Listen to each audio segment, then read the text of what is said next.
Hi అండి, welcome back to Kavitha home. నేను మీ కవిత సంతోష్. ఈరోజు వీడియోలో నేను మీకు చూపించబోయే రెసిపీ బేసన్ లడ్డు. బేసన్ లడ్డు నోట్లో వేసుకుంటే కరిగిపోయేలాగా ఎలా తయారు చేసుకోవాలో ఈ వీడియోలో చూపిస్తాను. దీనికోసం ఒక కప్పు శనగపిండి తీసుకొని జల్లెడ పట్టేసుకోవాలి. జల్లెడ పట్టేసుకోవడం వల్ల శనగపిండి నెయ్యిలో తొందరగా కలిసిపోతుంది.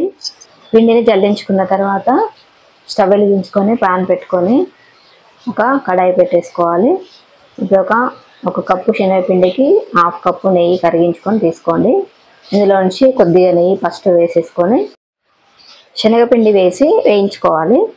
శనగపిండి వేసిన తర్వాత స్టవ్ లో ఫ్లేమ్లో ఉంచుకొని అంతా కలిసేటట్టుగా కలుపుతూ ఒక 10-15 నిమిషాల పాటు నెమ్మదిగా వేయించుకోవాలి. కొద్దిగా రంగు మారి మంచి ఫ్లేవర్ వచ్చేదాకా వేయించుకొని మిగిలిన హాఫ్ కప్పు నెయ్యి మొత్తం వేసేసుకోవాలి. నెయ్యి వేసిన తర్వాత కూడా ఇంకొక 5 మినిట్స్ వేయించుకొని స్టవ్ ఆఫ్ చేసేసి పక్కన పెట్టేసుకోవాలి. ఇది చల్లారేలోపు షుగరు మిక్సీ పట్టేసుకుందాము. ఒక కప్పు శనగపిండికి హాఫ్ కప్పు షుగర్ తీసుకోవాలి. ఒక 4 యాలక్కాయలను కూడా తీసుకొని మిక్సీ పట్టేసుకొని పౌడర్ చేసి చల్లారిన శనగపిండిలో షుగర్ పౌడర్ కలిపేసుకోవాలి. షుగర్ పౌడర్ వేసేసుకొని అంతా కలిసేటట్టుగా కలుపుకోవాలి.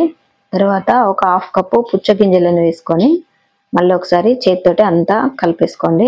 ఇలా అంతా కలిసేటట్టుగా ఒకసారి మొత్తం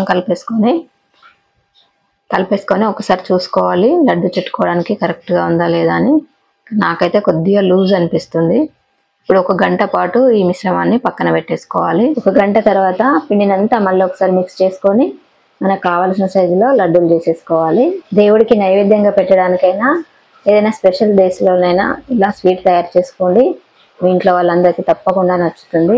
నోట్లో వేసుకుంటే కరిగిపోయేలాగా చాలా బాగుంటుంది లడ్డు. వీడియో నచ్చితే లైక్ చేయండి, షేర్ చేయండి, అలాగే నా ఛానల్ని సబ్స్క్రైబ్ చేసుకోండి. Okay friends, thank you.